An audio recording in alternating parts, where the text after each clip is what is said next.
So we're starting to finally get into the game plan of what a risk assessment or a risk analysis really is. We're going to talk about how we do it. We're going to start talking about also why, but also how it's managed, the process is managed, and how it's very scripted. That's all the items that we're going to be talking about today.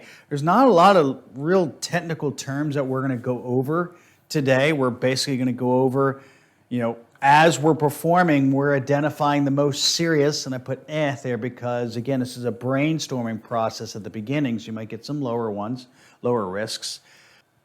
Risks are quantified by the importance and or the impact severity. So higher risks are going to be managed, but they're going to be identified a part of this process.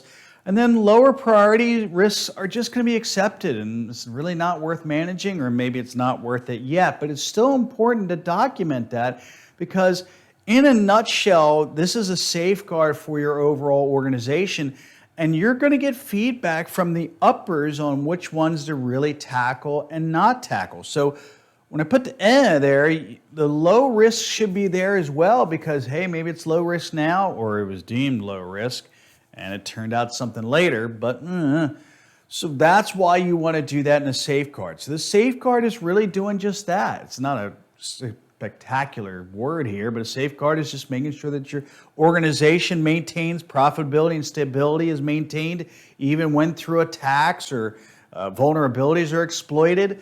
You're going to maintain that and hope there's no disasters. You want to maintain a good environment around your organization when it comes to either your IT stuff or some of your physical stuff that's in there. And this is an assessment, which is a systematic approach to making decisions. I just talked about that when it gets to the uppers. And I just talked about that when we make decisions from the uppers. This is a way of systematically showing what's out there and then having them decide on it. Now, there are two different risk assessment types. There's qualitative and quantitative. Sounds like my PhD. Anyway, two different types that we'll go over in detail here in a little bit.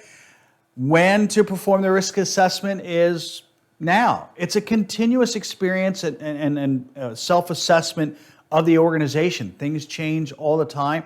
Software gets better and detection gets better. Well, then there's other exploits that come in. So this is a continuous process. We'll talk about that.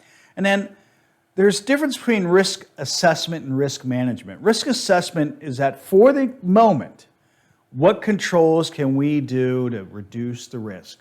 The management is over the long term, how do we actually mitigate some of these risks to reduce our overall risk in our risk assessments that it identifies. So that's a big difference between the two.